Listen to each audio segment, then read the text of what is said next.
Good morning, everyone. Am I audible?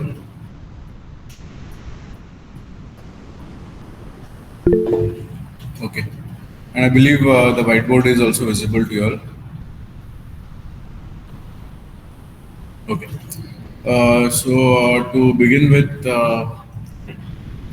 today we'll be starting with a topic called as parsers, which is almost covering the 50% of your second unit. So before we begin with each any particular parser as such, we'll just try to understand what do you mean by a parser and what exactly it does by just revisiting something that we have already studied. Okay. So if you all remember, I'll just draw one small diagram over here. We have our lexical analyzer. This lexical analyzer generates tokens. The tokens are given to something called as a syntax analyzer, or also called as a parser, which in turn it requests for more tokens. So this process keeps on going. Here you have your source program from which the lexical analyzer keeps on generating the tokens, and it keeps on supplying the tokens to the parser. So now after that, what does the parser exactly do, or what this particular stage deals with? That is what we are supposed to understand from today onwards classes. Okay. Now, first thing is, like, whenever we, if you consider some particular program, okay, right now let's consider only C programming. So consider any C program, and what the C program consists of is multiple statements. So when we write those particular statements, like for example, if I just write int a comma b semicolon, we know that this is a simple declaration of two integer variables. Now, there should be some way in which the statement that we write, or the statements that we write in a program, can be validated. So for validation of this, what you have is a grammar. There will be some grammar which will be nothing but your context-free grammar. So now, if there is some particular grammar G, and this is our input string W, then what this grammar should be doing is, or what the system should be doing is, it should be taking each of the tokens. Or if you go to see, there is one token over here, then there is another token here. This is there, this is there, this is there. This entire statement, token by token, will be taken by the parser, and by referring to the rules of the grammar. Now this grammar will be having, it is made up of, first of all, we know that V, T, P and S. So this P, which is nothing but the production rules, will be used in order to validate this particular statement. So since it is, as we know that it's a very basic C statement, and as just by looking at it, we know that it is a valid statement. So what will happen is, it will be accepted. Accepted in the sense, it will be validated and it will be allowed as error-free statement. Suppose on the other hand, suppose if you write int a comma b only, and if you can see that there is a semicolon missing in this particular statement. So if this is given, again it will check against the rules of the grammar, production rules, and then further ahead it will come to know that, I'll just write in red, that this particular part is missing. So if this particular part is missing, that means this particular string is incorrect. Okay, and that is the use of parsers. So parsers are basically used for checking whether the statements of a particular program are syntactically correct or not. So basic job is syntax analysis. Okay, so now having understood this, we'll go to the actual part. So when I say actual part, it implies that the parsers that we are talking about are of different types. Okay, so there are two broad categories of parsers, One is called as top-down parsers, and the other category is called as bottom-up parsers.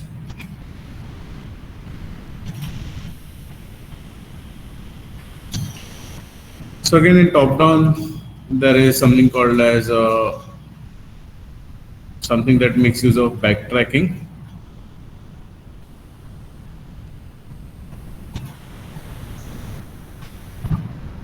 Then there is something called as a recursive descent parser.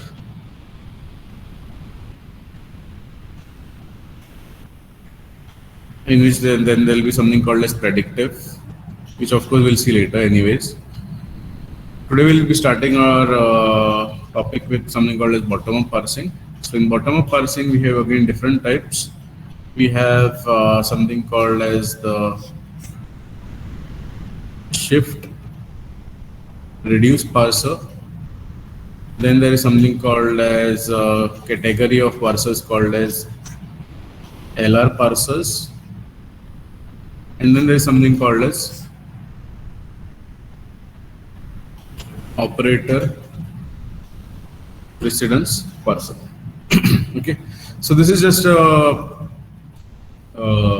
graphical representation of the classification of the different types of parsers. That is, top down is there, bottom up is there. Again, top down there is backtracking, then there is recursive descent.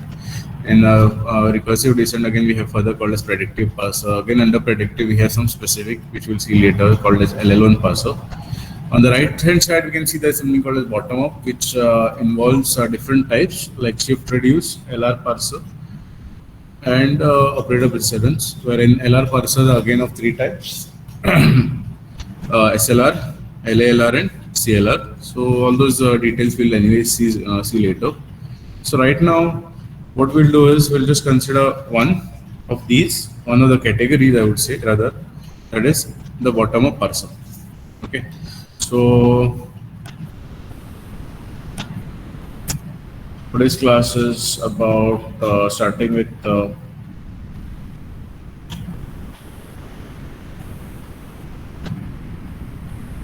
bottom-up parser.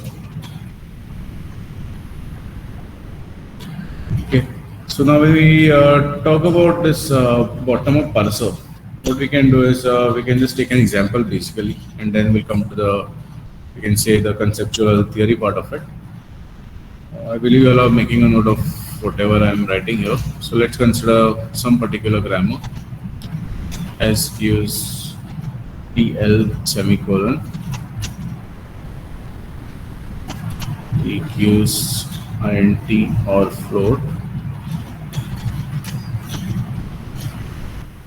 L gives L comma ID or ID.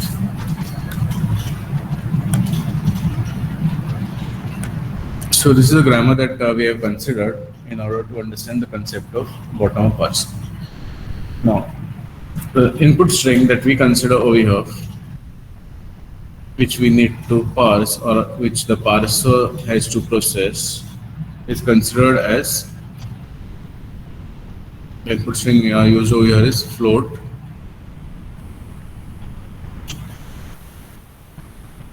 space ID comma ID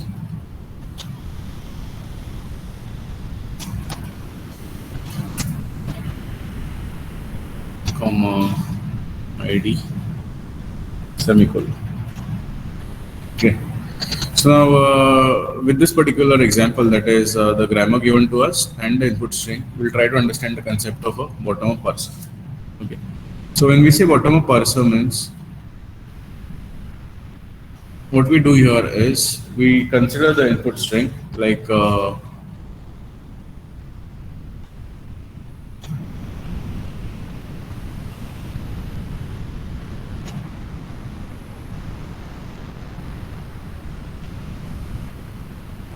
the input string that we have is float ID comma ID comma ID semicolon. Okay, so we have to consider the input string and we need to start processing it. So in this particular input string, we start scanning the input string from the left going towards the right. So when we say start scanning the input string from the left to the right means we pick up each of the token from this particular input string and we start processing it. So we start processing it means first consider the first token that we have over here, that is float. Okay. So with float we have formed a particular node of the tree because we know that the parser constructs a parse tree. So we have considered the first token and we have formed a node. Now we know that we are going, okay, in short to tell you all about bottom-up parser, what the bottom-up parser does is, suppose if you consider that this is our parse tree.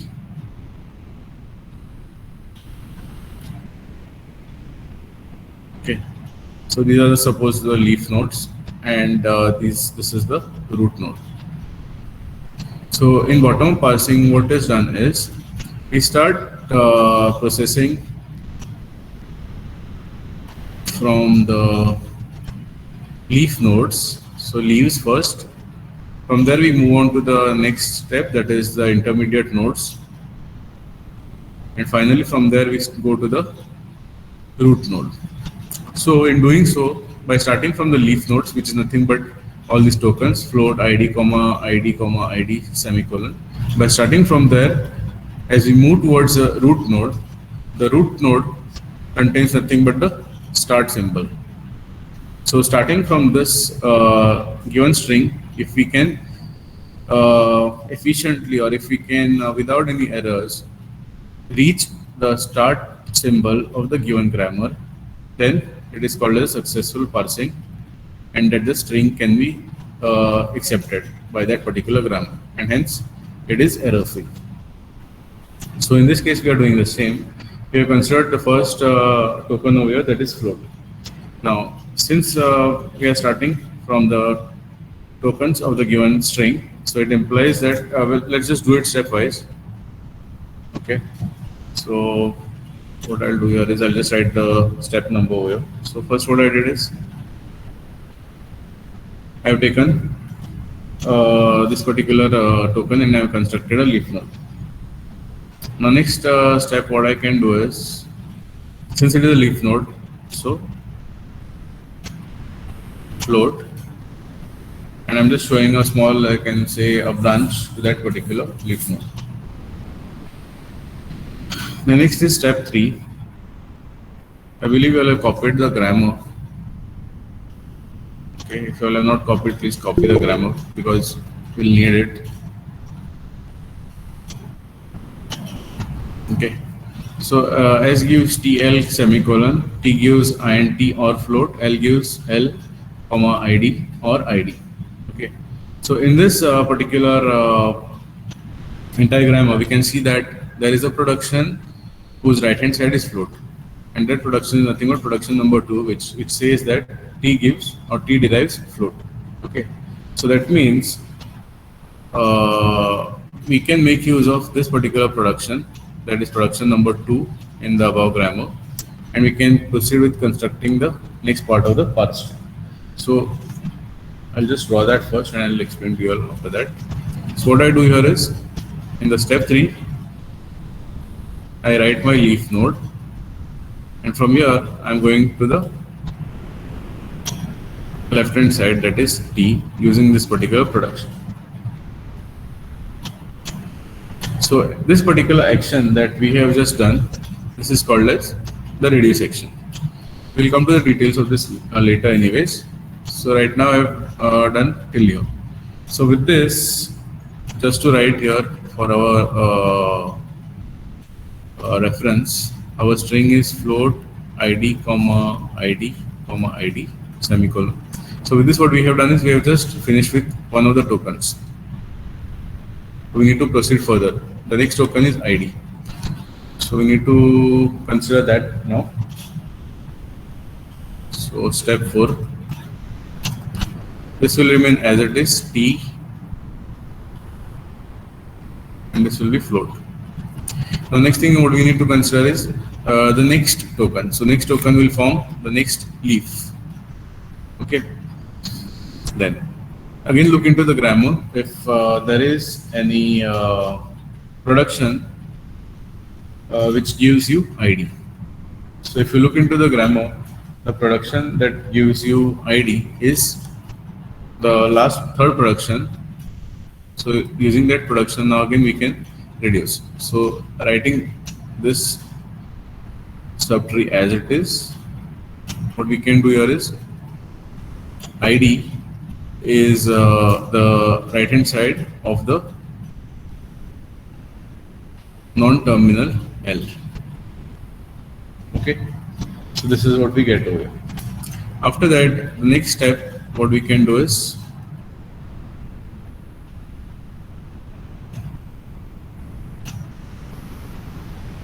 next step what we can do is write these as it is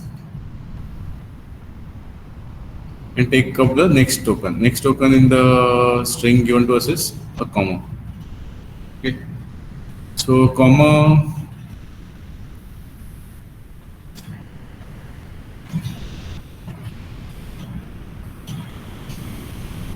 if you look at the grammar over here, I hope you all have copied the grammar. I won't be scrolling again and again to refer to the grammar.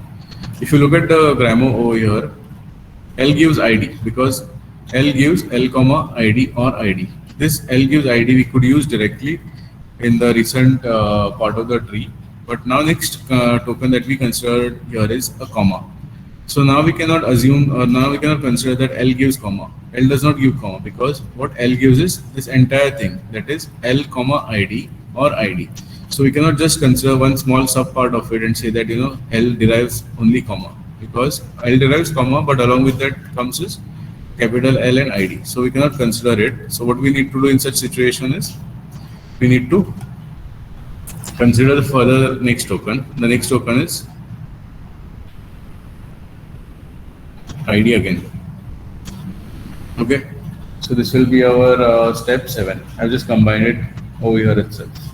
So now what we have is ID comma ID and there is L on top. So we know that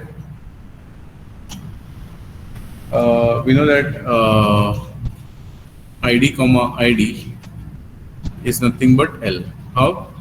Because in the grammar what we have is L gives L comma ID and L is in turn nothing but ID. Okay, so based on this particular understanding, what we'll get is we have T. This will remain as it is, the earlier one what we have already done. Now what we can do is L gives ID as well as L gives this ID comma ID. So what we can do here is we can join this L to ID comma ID. Okay. Next, after this, we know that what is the string we have taken? We have taken ID comma L gives ID comma. Okay, the string that we have taken is ID comma ID comma ID and then semicolon. Okay. So now what we can do here is we are already having this particular part of the tree which will be taking care of ID comma ID. Okay. So there is again a repetition, that is ID comma ID. So again for that we can make use of the same part of the tree, that is ID comma ID. So what we do here in such cases is we consider the next token. The next token is semicolon. Okay. Now how we get semicolon is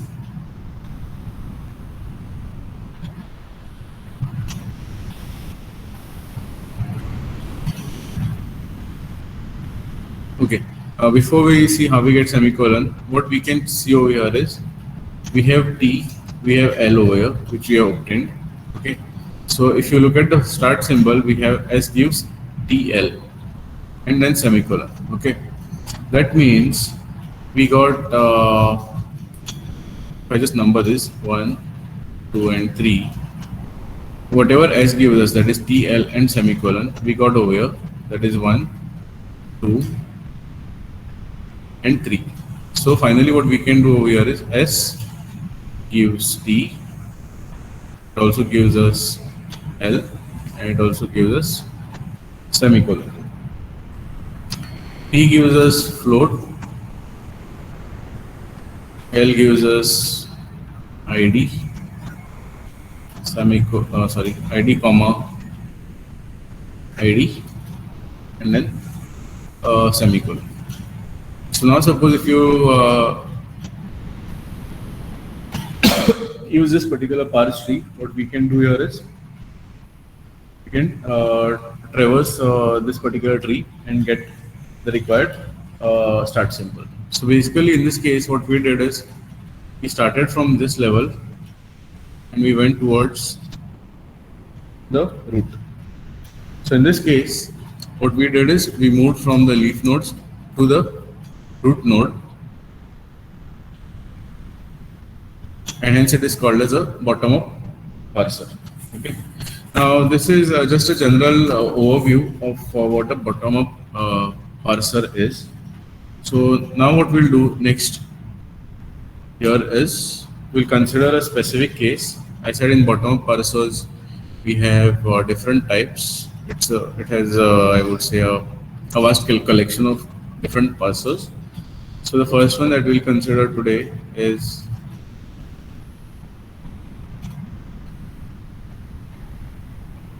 shift reduce parser.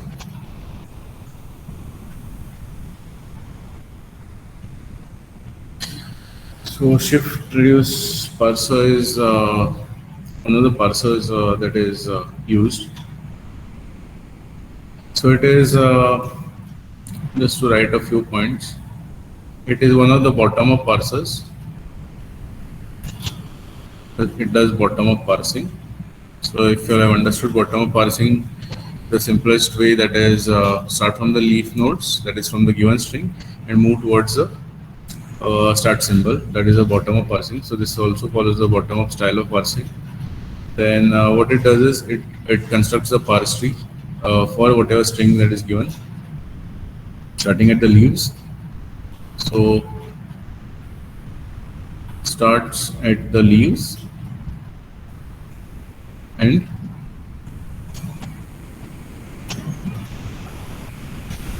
you can say construct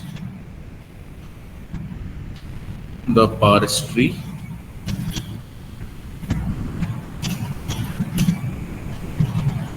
towards the root. Okay. So now when we do this particular process, like if I just take one small part of what we did, like we started with float. The moment we wrote this particular float, which is a leaf node, we looked into the grammar to check if there is any production which generates this particular token. So then what we came across was there is a production rule which is T gives float, int of float, something like that is there, right? So T gives float. This particular production rule is there, so T gives float is there. So whenever we do this, that is, we find a particular, we have a particular terminal, and looking into the grammar rules, and we find that this particular terminal is nothing but the right hand side of some particular production, then this particular action is called as a reduce action. Okay. So the process of reducing is nothing but we take a particular string and reduce it to the start symbol. So if you have noticed, we started with the string float space id comma id comma id semicolon, and by looking into the grammar and using the appropriate rules, we reduced it further to the start symbol. So this particular process is called as the reduce action.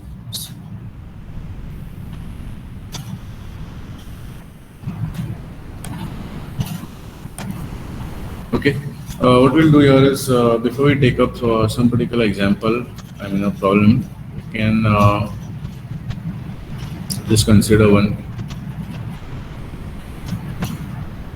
simple grammar in order to, you can say, easily understand what is this reduce action.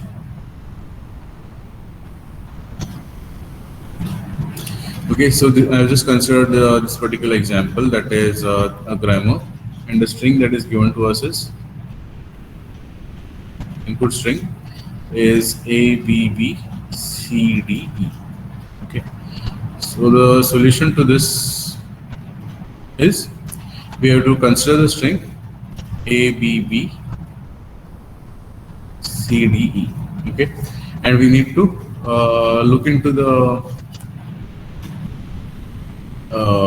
grammar rules, production rules that are given to us, and we need to check by using which particular grammar rule can we perform a reduce action, and we can continue doing so, and then in turn reach the start symbol. Our main aim is starting from the given string, we have to reach the start symbol, which will show that the given input string is syntactically correct. So what we'll do here is having noted down this particular string, we'll just what I'll do here is I'll just underline the substrings of this particular string, which are nothing but the right hand side of a particular production rule. So we can see that we have B over here, and there is a B over here. I'll number the productions as 1, 2, and 3 for our reference. So you can see that if you scan the string from left to right, we can see that there is a production which gives us a substring A. Okay, there is a production which gives us a substring B. There is a B over here also. Then there is a production which gives us D as well. There is nothing which gives us the other symbols or other terminals directly. If you look at the other symbols, we have A over here. A we do not get directly, because along with A we have capital A, small c, capital B, and small e. So we cannot consider A. If you look at this production, A derives B, which is production number 2.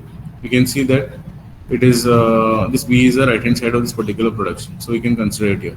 Again, there is a repetition of the same. And D is nothing but B derives D. So again, this also can be considered. So B, B, D, E. Okay. So these are the substrings of the given string which appear as the right hand side of the given grammar. Okay. So once we have understood this particular thing, so now what we know in this case is we can use I can say that use A gives B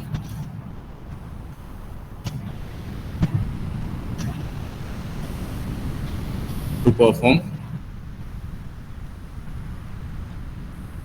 reduce action. Okay, so what this implies is here we have a B in this particular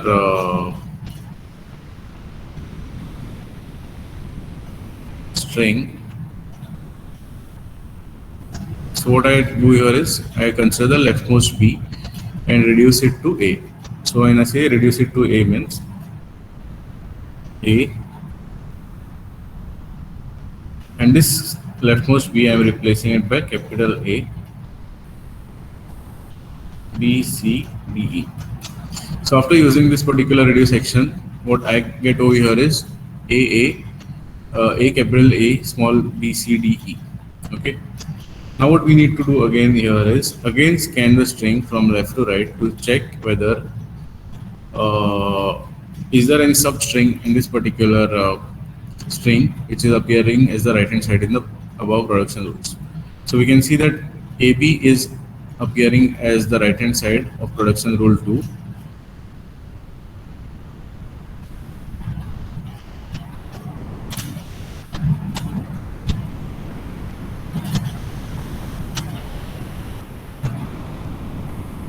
And D is also appearing as the right hand side. Okay, so since that is the case, so what we can do here is again we can consider the leftmost substring that appears. So what I'll do here is I'll write it as rewriting it in terms of the reduce action. This AB will get entirely replaced by capital A, C, D, E. Okay, so this is using A gives AB. Okay. Then what we can do is we can again check. Does this whatever we have reduced, does it lead us directly to the start symbol? Scan the entire grammar again, starting from the first production. The first production is AC, PE, so no. And second production is having the right hand side as AB or small b. The third production is having the right hand side as D. So if you look at all three productions, none of them have the right hand side as this entire string. So that means we need to further process it. So now we need to again scan it from left to right and check whether this is there any substring which appears as the left hand side of the which appears as the right hand side of the production. If it appears as the right hand side of the production, then you perform a reduce. So performing a reduce means you substitute it by the left hand side of the given production. So we can see in this case that this D is still left out and it has not been reduced. So perform a reduce. So performing a reduce means replace it by the appropriate left hand side. The appropriate left hand side is capital B. So this A, capital A, small c will remain as it is, and replace this D by capital B and the remaining E as it is. Now again look at this particular string that we get over here and check if it is again leading us to start symbol or not. So start scanning the grammar rules. A, capital A, small c, capital B and small e. So now we know that this entire thing is using, it can be reduced to the start symbol, that is capital S. So finally what we get here is this entire thing can be replaced by S. So what we did here is we started from the leaf nodes for nothing but A, B, B, C, D, E, and we went backwards towards the start symbol. So this is called as bottom-up parsing. Okay. Now in this entire process that we discussed, there is one action that we studied that is called as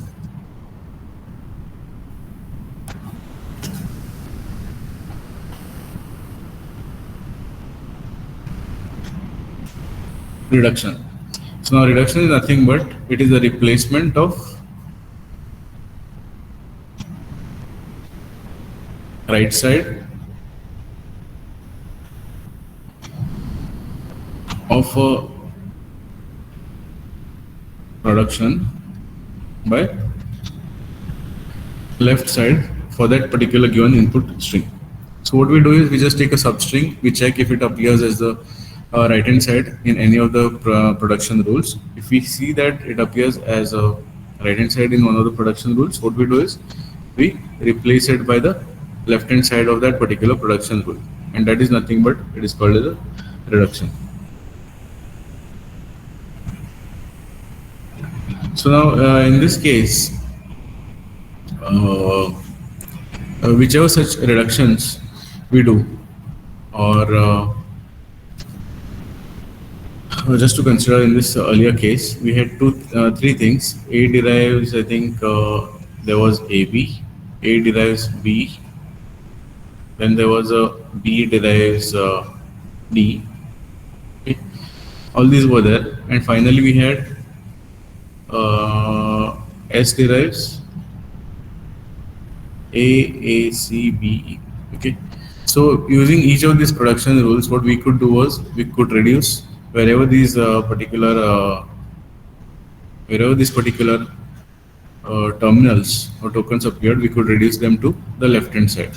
So such kind of productions which can be used in order to reduce starting from the leaf nodes to reduce to the start symbol, whichever they are used, they are called as handles.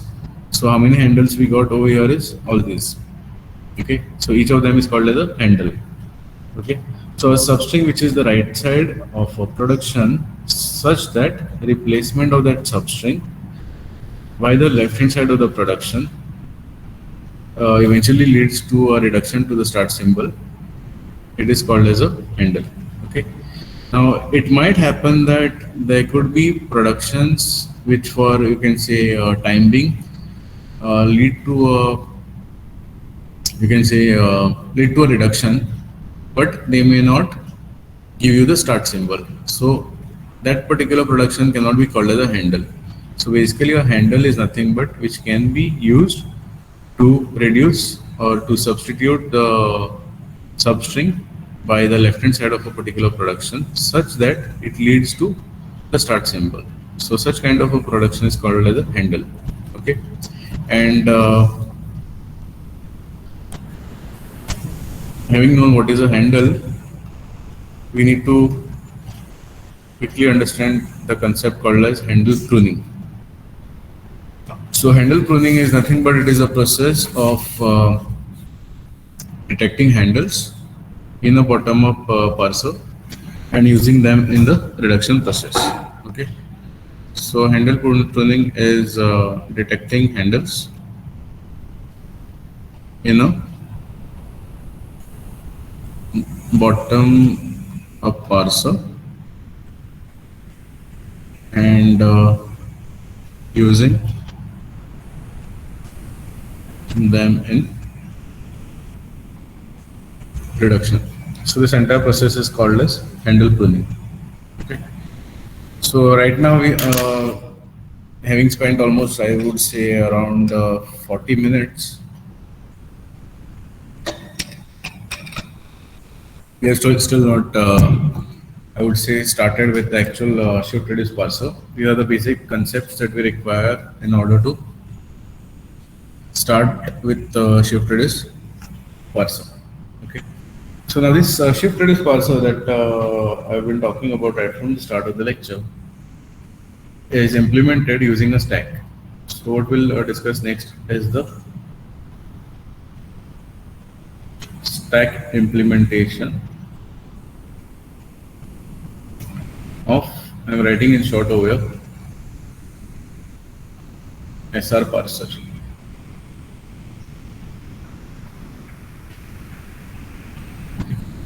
So stack implementation of the SR parser means it makes use of two data structures. The first one is the stack. Okay. So what the stack is used for is, it is used for storing and accessing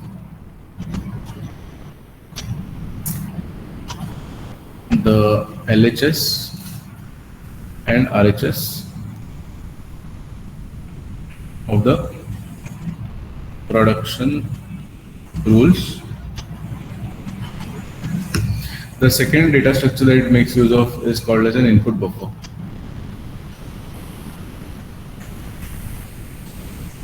So what this input buffer is used is, it is used to store the input string. Okay. So two data structures are used just to pictorially show you the initial configuration. So initial configuration of the system using these two data structures would look something like this. The stack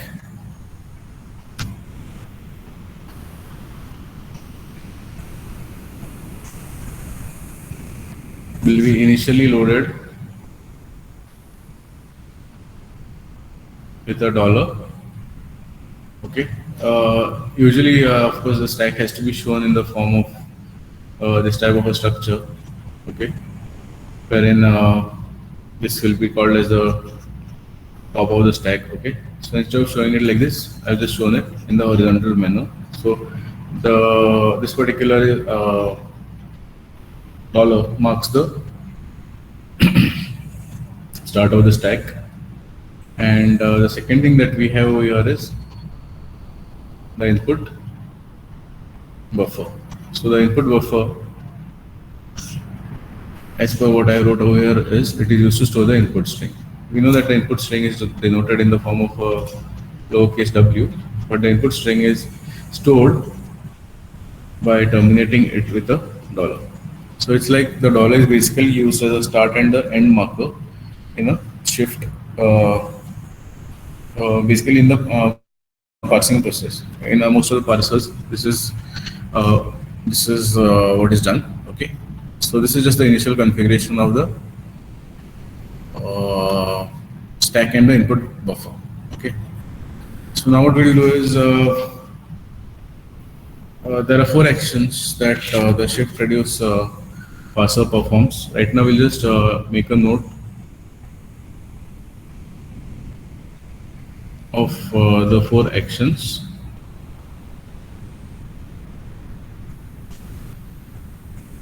Let's not get into the too much details of it at the moment. When we take up the example, it will be more clear. The first action is called as shift.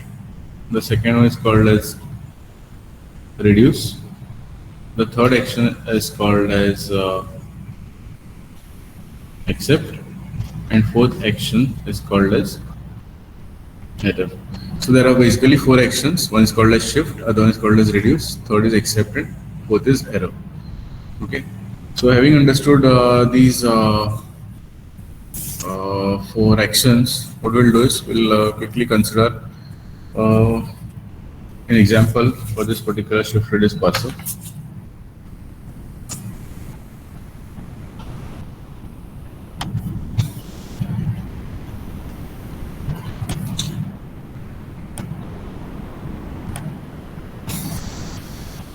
Okay, so we can consider the first problem based on this. So consider the following grammar. So the grammar that is given to us over here is E gives or E derives E plus E. E gives E star E, and E gives ID. Okay. This is the grammar that is given to us, and the question is perform shift reduce parsing of the input string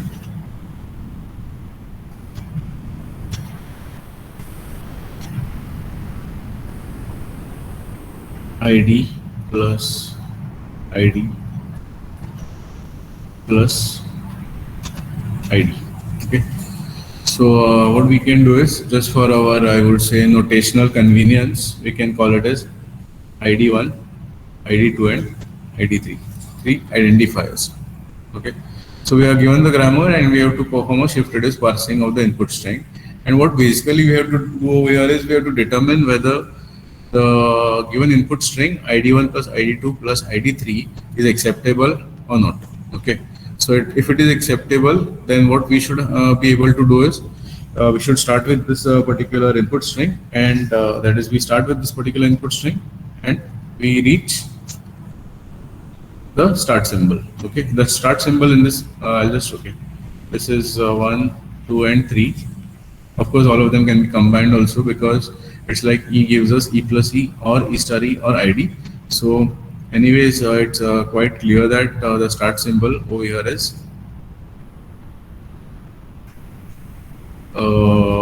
capital E. Okay. So let's start. So for this, the solution of this kind of problem involves making 3 columns. So the first column is called as stack. The second column is called as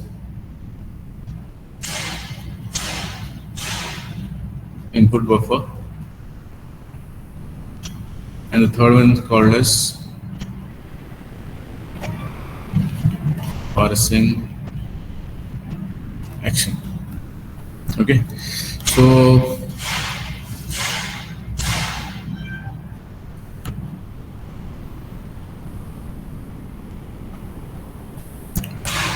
let's begin.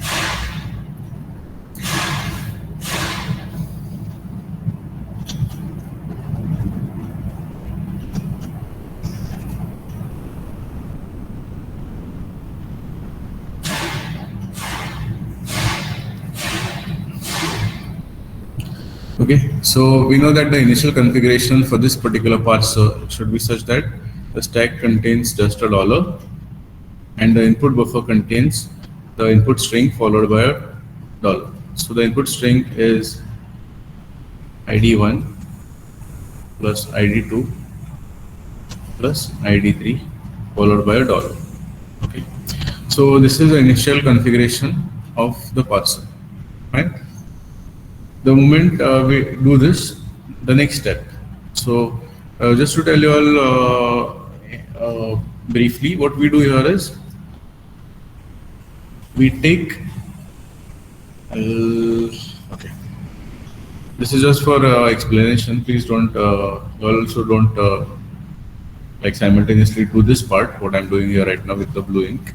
What we do over here is we consider one symbol, or initially to start with, we take a particular symbol or a terminal, that is leftmost terminal of this particular, from the input buffer, and we transfer it over here. Okay, so that is nothing but it is called as the first action, that is the shift action. So what we do here is we transfer it into the stack. So dollar is already there.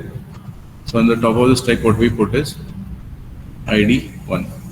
Now if we have removed it from here, what implies is it is no longer available here. So that means what is available here is plus ID2 plus ID3 followed by a dollar.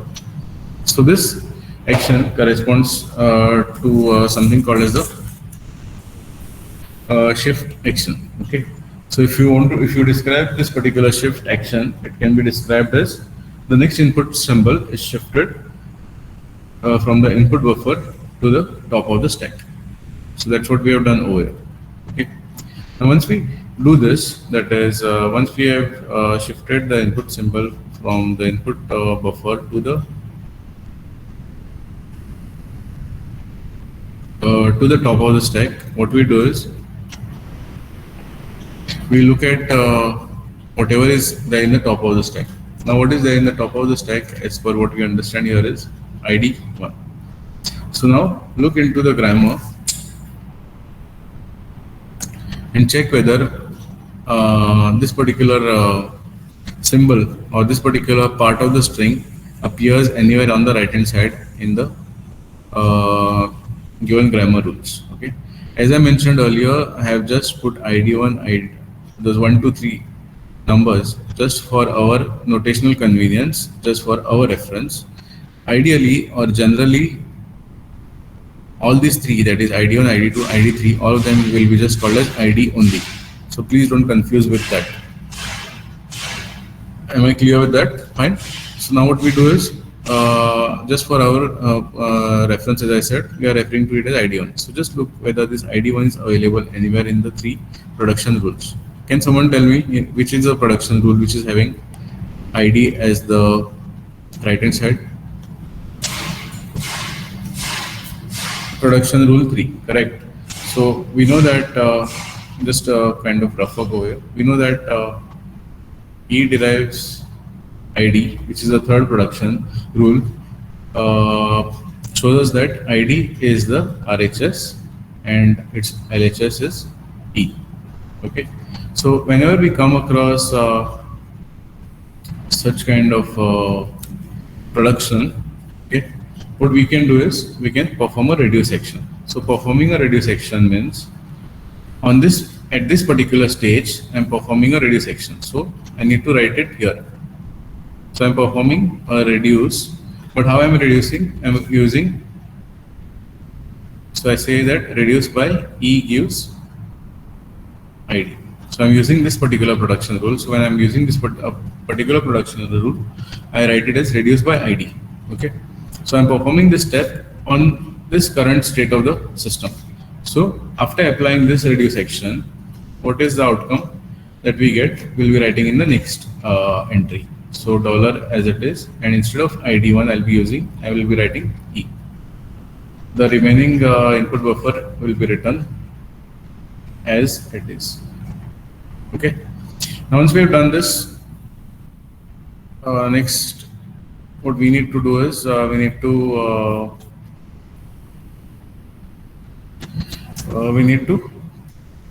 perform another shift. Okay, so now we need to perform a shift on this particular current state of the system. So what we do is we write $E as it is, and we shift the next input symbol. So next input symbol that is shifted will be plus. So I am shifting plus over here. Okay. Now again look into the production rules and check whether check whether is there any production which has E plus, capital E followed by plus on the right hand side. Okay, exactly like when there is any production wherein LHS derives only E plus. Okay, not E plus and something else. We want only E plus.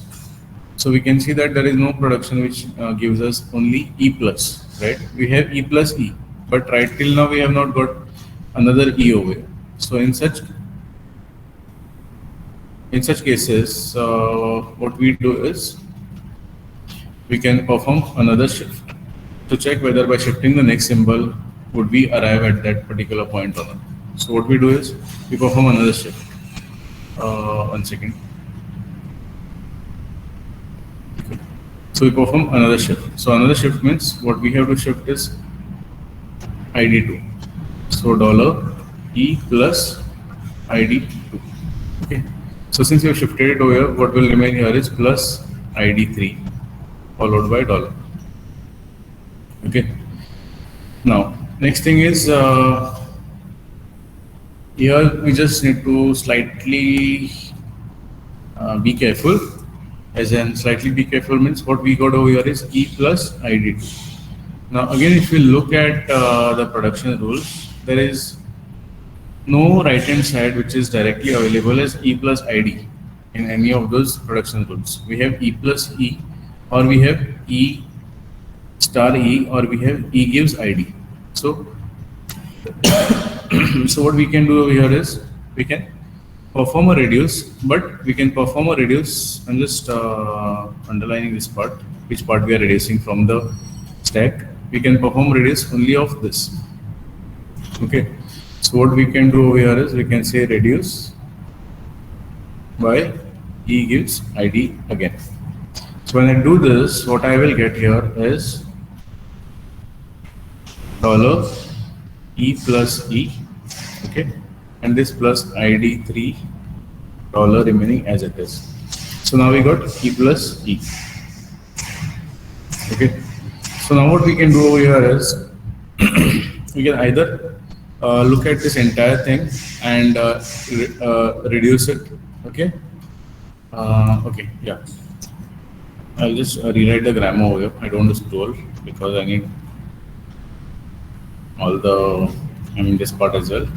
E star E, E gives ID. Okay, this is the grammar that is given to us, right? So now if you look at this particular stack content that we got over here is E plus E, which is available in the grammar rules over here. In production one it is available. But now if we perform a reduce action, what will happen here is, I'm just writing what will happen, please don't copy. What will happen here is we'll get this. Okay. And then if we perform a shift, there is a possibility that we might not end up reaching the start symbol, because what we want to achieve here is finally at the end of this entire parsing step, what we should be getting here is simultaneously the stack should be containing only the start symbol and the input buffer should be empty. The input buffer should be only this much at the end of the entire parsing process. So if we right now only use the first production rule and perform a reduce, then there is a possibility that it might give us some incorrect results. So instead what we do is, we perform a shift. So it will be E plus E. We shift we shift the next plus. So when we shift the next plus, what will remain here is ID3 followed by a dollar. Okay.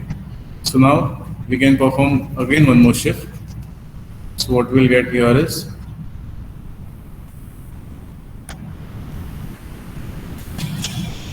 so now what we'll get over here is E plus E plus ID3, and here what we get is a dollar. Okay. So now we can see that we can perform a reduce. So reduce by E gives ID. So now what we'll get here is dollar E plus E plus E. Okay. So now what here we can do is we can perform reduce actions by making use of E gives E plus E. It is appearing twice. Okay. So we know that we are using a stack. Okay, we started with dollar and we kept on moving. So whatever we are putting on the stack will be appearing at the top of the stack. So the one which will be reducing is this one. Okay, so dollar is still here only.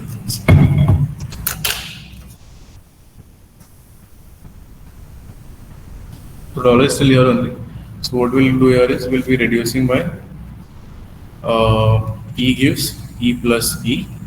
So what we get here is dollar E plus E. This dollar remains as it is, and this will be again reduced by E gives E plus E. So we get dollar and finally E over here, and here there is a dollar. So now we can see that at this particular stage, I'll just mark it in red.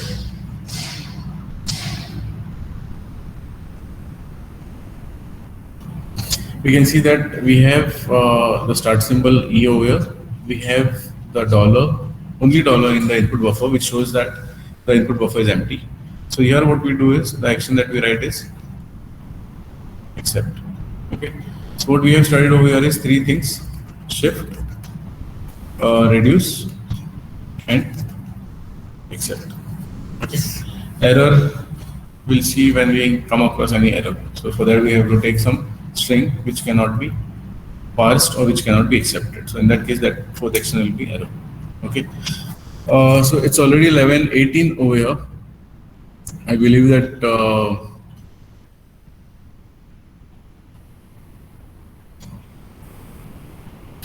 you all know about the next class, that is at 11:30. Instead of PDA ED, it will be CC only. So shall I continue and then leave 15 minutes early, or you all want to take this break?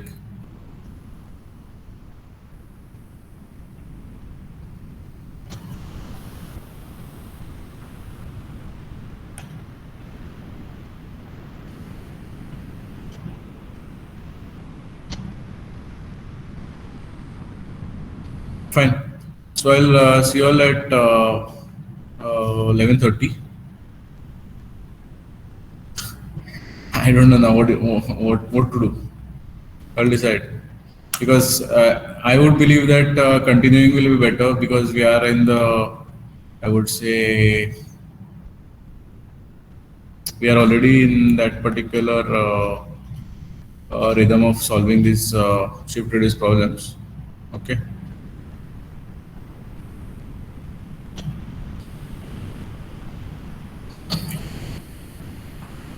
I think I'll continue. I will take up the next problem. Regarding the theory part of this, all this shift reduce parser and all, you all will find in the notes as well as in the textbook. And problems are not there in those notes. I mean, the problems which we are solving here are not there in those notes. So please see that you all make a note when I'm solving them over here. Okay. So we'll start with the second problem. We can take something like the example grammar which I had taken earlier. S gives TL semicolon, T gives int or float, L gives L comma ID or ID. Okay, and the string that is given to us over here is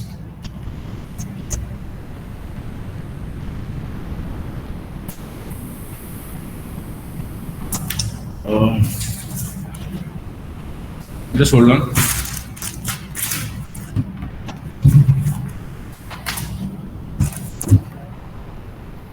Okay, the string that is given to us over here is int space ID comma ID. Okay, so we can consider this particular string and see how we can go ahead. I know it's just one example that we have solved. Won't be easy to start with, but still I can make an attempt to solve. Okay. So what we need is, first of all, we need a stack. We need the input buffer. And we need the parsing action column. These are three things that we need in our table. Okay.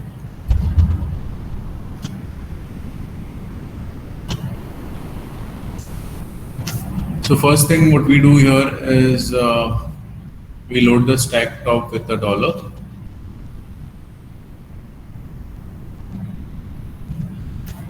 and we load the input buffer with the input string. So the input buffer with the input string is int space ID comma ID semicolon followed by a $. Okay. So first thing that we do here is, this is the initial configuration, which includes the stack being loaded with just a $, and the input buffer being loaded with the input string followed by a $. Having done this, what we need to do here is we need to perform primarily two actions, that is shift and reduce. Eventually, we need to check whether we are getting the appropriate handles or not. Wherever we get the handles, we need to perform a reduce, and then eventually reach to the start symbol, thereby allowing the string to be accepted. Now, of course, we cannot forcefully do this, or we cannot manipulate the things and then say that it is accepted, because in case we parse it properly and it cannot be accepted, or we cannot reduce back to the start symbol, it implies that there is an error. So that will be corresponding to the fourth action. Clear? So now to start with, what we need to do over here is we need to first perform a shift. So shift means rewrite this $. We are shifting the first one. So I'll whatever I'm shifting, I'll just underline it with blue. So I'm shifting the first token, that is int. And now I need to write the remaining part of the buffer, ID comma ID semicolon followed by a $. Okay. So now we have to look into the grammar, and we need to check whether is there any production which we can use and we can perform a reduce, or we need to go ahead with the shift. Now, can someone tell me whether we should perform a shift or we should perform a reduce?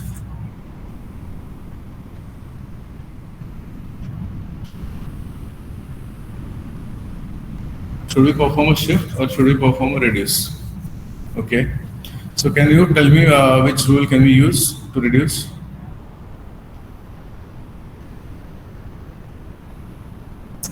Rule 2, that is T gives int. Okay.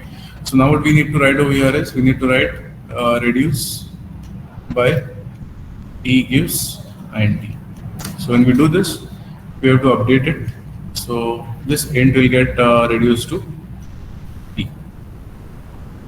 Since it is a reduce, our input buffer will be same as the earlier state. Okay. Now, once we have done this, what we need to do is we need to check whether we can reduce this or not. There is no production in the in the grammar which will allow us to reduce, or rather we cannot reach the start symbol just by reducing this. So what we do is we have to consider the next one. So we have to perform a shift. So what we shift here is we shift the next token, the next terminal, that is ID. So $T ID. Okay, and what remains in the buffer is comma ID semicolon $. Okay. Now again look into the grammar production rules and check whether we can perform a shift or whether we can perform a reduce. So T followed by ID we don't have anywhere in the production rules. So I believe that we cannot perform a reduce. So we'll have to perform a shift. So now what we are shifting is the semicolon. Okay, so we have to perform a shift. So $T ID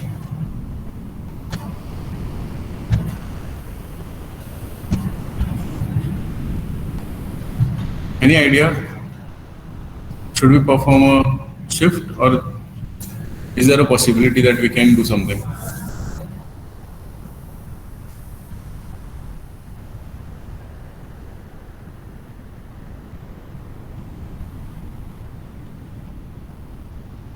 Should we shift the comma into the input into the stack, or can we do something with the ID that we have on the top of the stack?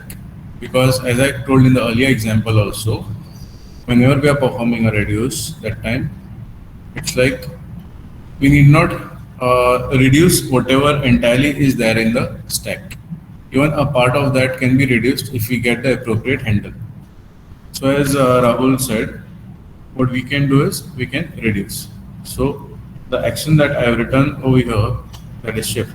Instead of doing a shift, what we can do is we can perform a reduce.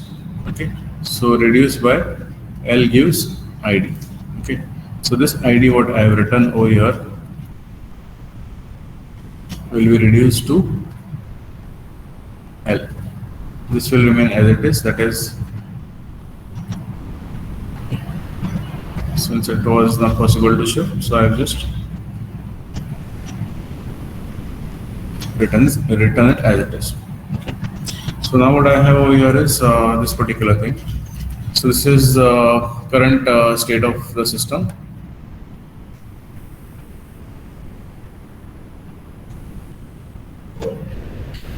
Fine. So now TL, S gives TL is there. Okay, but S gives TL, semicolon is there in our production rules, and also our input buffer is still having the input remaining, so we cannot directly reduce to the start symbol.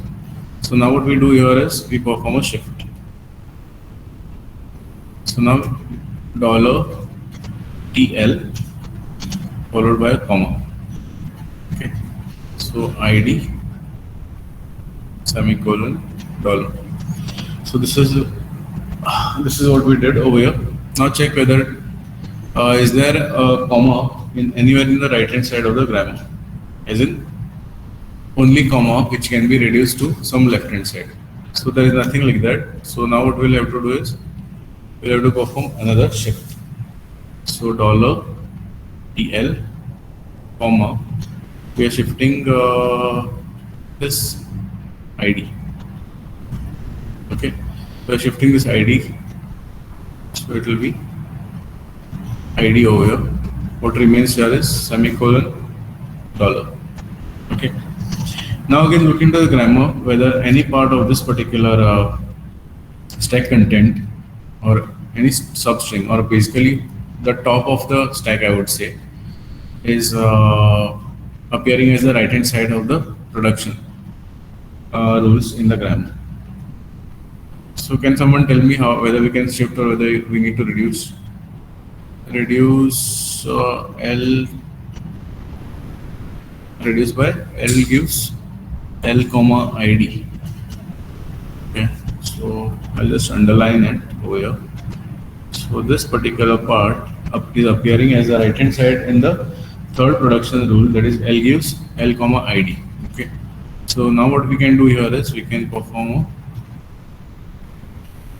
a reduce by L gives L comma ID.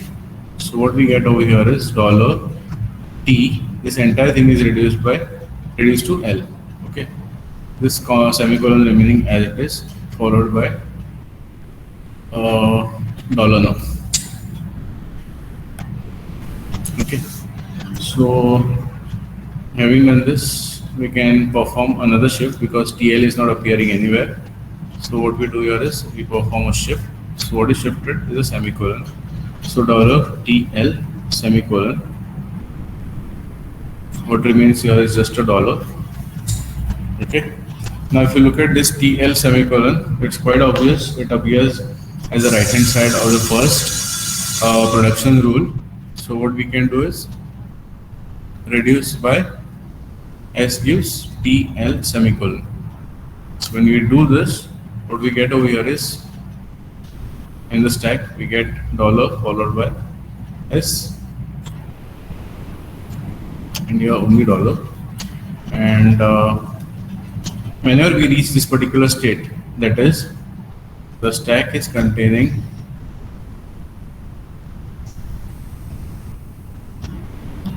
just the start symbol, the input buffer is empty, we call it as the accept state. Is that fine? Is it fine till here?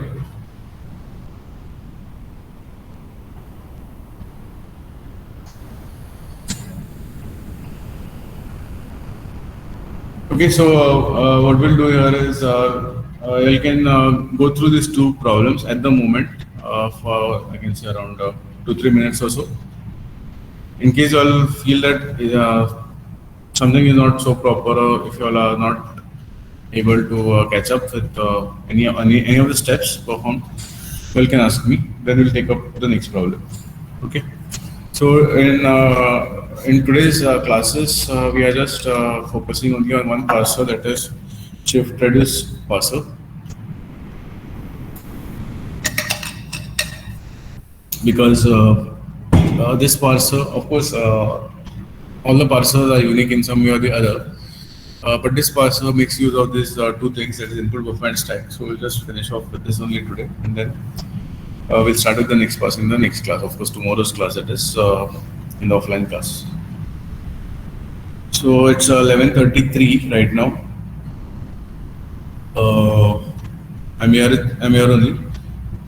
I can go through those two problems that we have solved, and by around 11:38 or 11:40, I will start with the next problem. Okay. In case of any doubts, please let me know.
So consider the grammar S gives SS plus SS star or A, and what we need to do is we need to parse the string AAA star A plus plus plus. So I'll repeat, it is S gives or S derives S plus or SS star or A, followed by the string that is given to us is a triple A star A plus plus. Okay. So now we are given this grammar and we are given the string. So what we need to do is we need to construct the parsing table. Okay. So whatever we are constructing is the parsing table. So first thing is stack.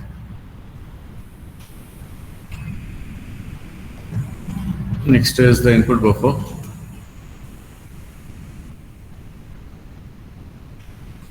And then we have the parsing action.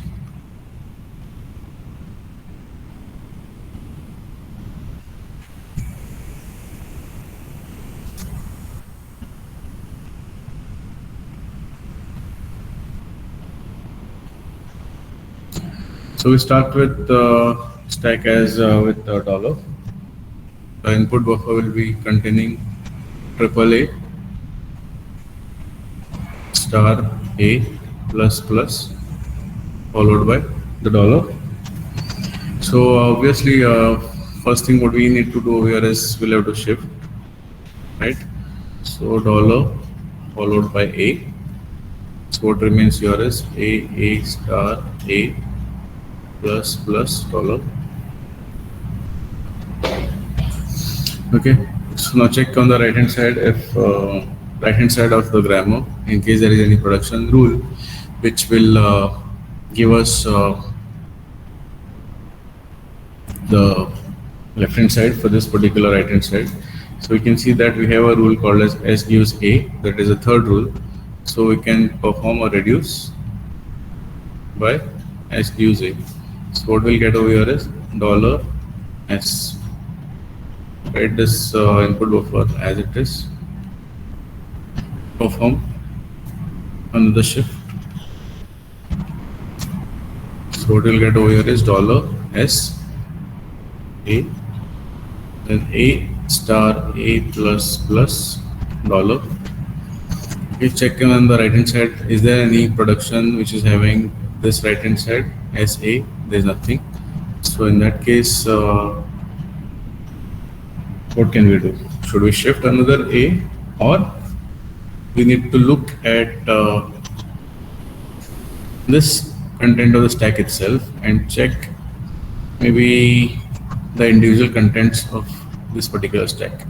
So S gives A, that is the top of the stack that we have right now, A, we have a production S gives A. So what we can do in this case is, I'll just write it again, whatever was written, and shifted this right. So I performed the shift, this A came over here. So this A is already there as the right hand side. So what I can do here is I can reduce it. Reduce by S gives A. So what this reduction will give me is dollar SS, and on the input buffer we'll have this as it is. Okay. Now check if SS is there on the right hand side, and if at all it is there, and if it would lead us to the start symbol, then reduce. If not, then perform a shift. Okay. So I feel that in this case, what we'll have to do here is we'll have to shift.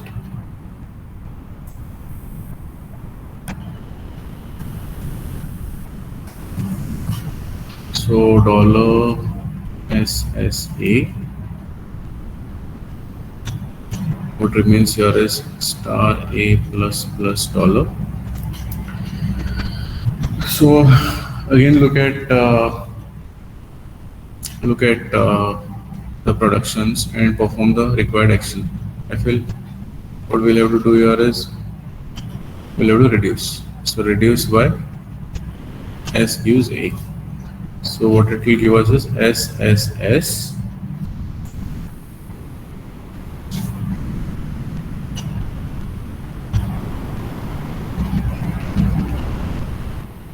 in this. Okay. So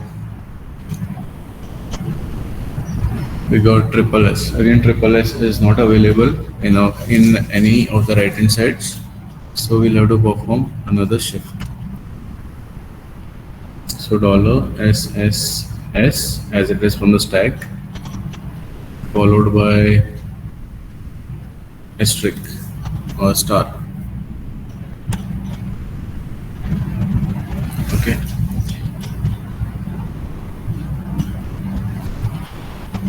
So A plus plus dollar. Okay. Now again look at the stack contents, look at the production rules and check whether we can shift or whether we can reduce. So we can see that SS star is available as the right hand side. So we can definitely perform a reduce. So now what we'll do is we can perform a reduce. So the reduce will be reduced by S gives SS star. So what we'll get in the stack is S and the input buffer will remain as it is. Okay. Now again, just repeatedly perform similar action till you either finally reduce to the start symbol or you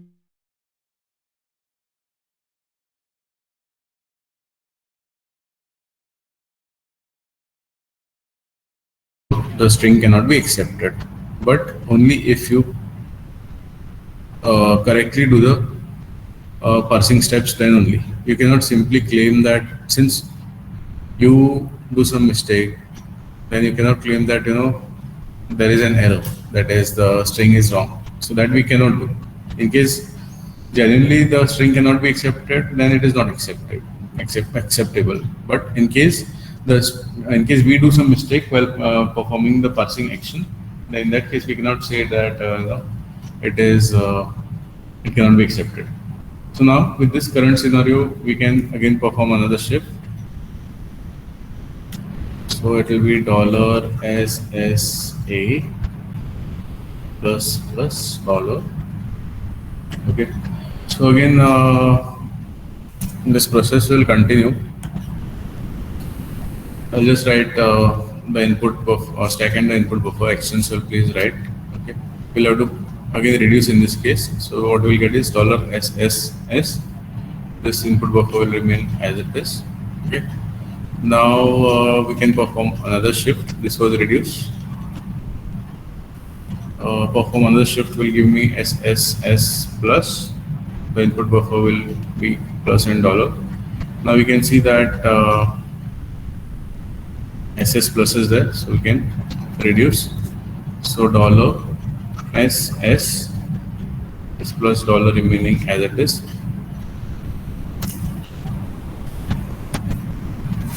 Then what we can do here is we can perform another shift. So $SS plus, only dollar remaining here. This was I think a shift. Okay. So after this, what we can do is we can reduce by SS plus. So $S, and here we'll get a dollar. So in such a case, we can see that it is the action is accept.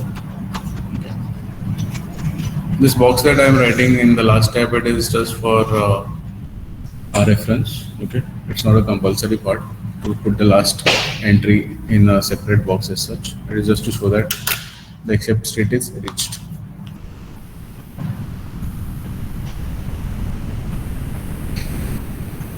Again, please check it, trace the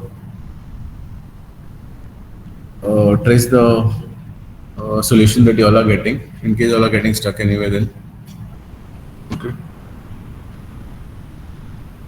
So is it clear? Any doubts over here? in shift reduce parser.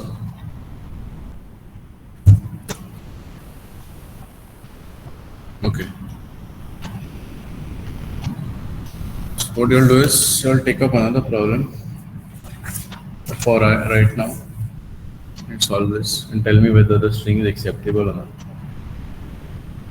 I don't know. I think so. It is problem number 4. The grammar that is given to us is S gives 0, S1, and S gives 0, 1. Okay. The string that is given here is triple 0 followed by triple 1.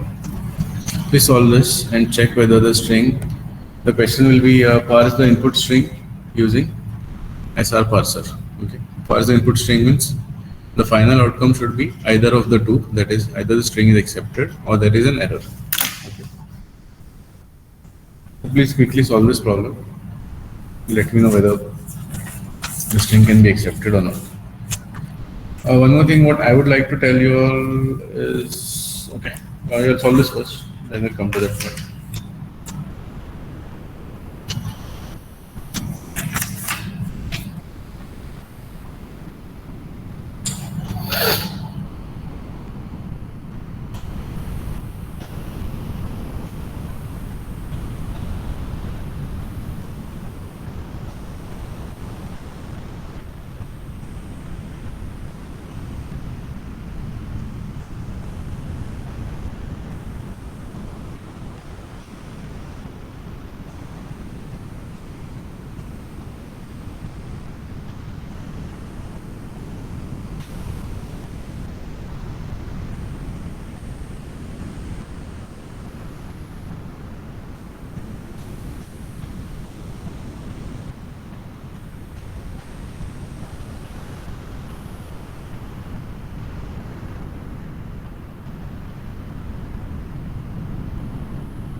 Okay, so this 00011 reaches the accept state, right?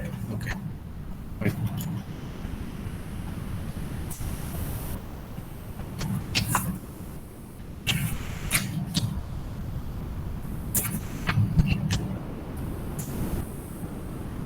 Anyway, I think we have time, right?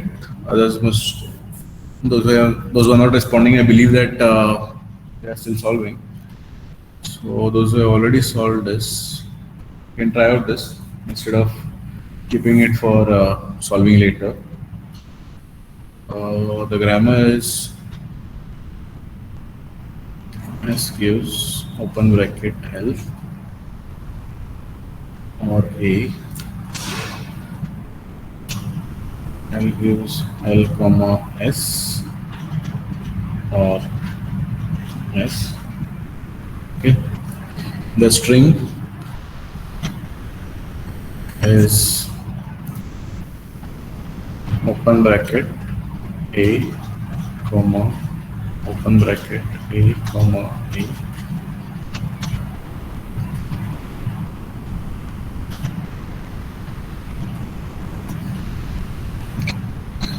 So question is the problem statement is the same. given the grammar and the string, you need to check whether you need to parse the string and check whether it can be accepted or not.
I've solved it, I believe.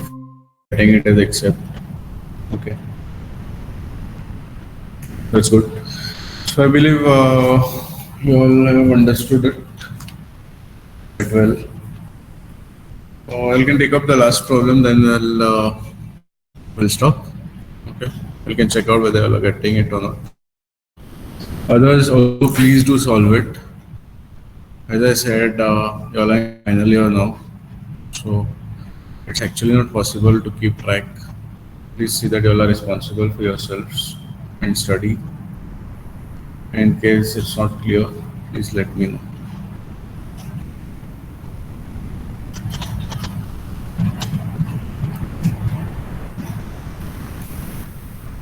The string that we can take for this is 10201.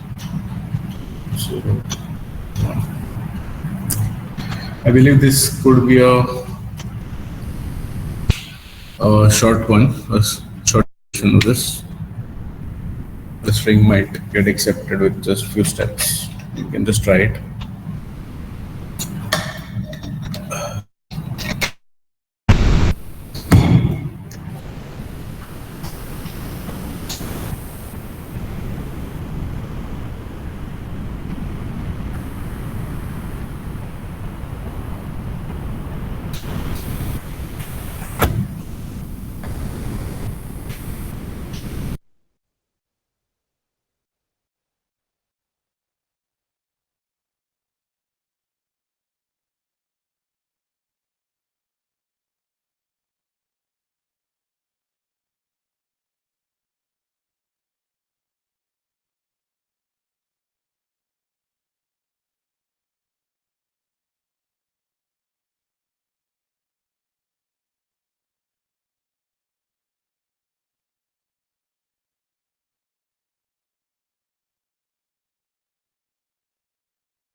Okay, so as per responses, what I get to know is the string 10201 is also right. Okay, so yeah, just to briefly summarize about the shift-reduce parser.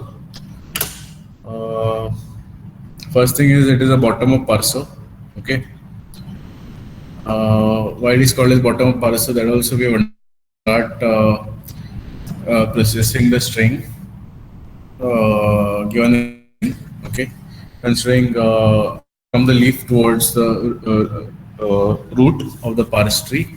Okay, then In that, we have seen that there are four actions of for a shift reduce parser. One is shift. Shift means the terminal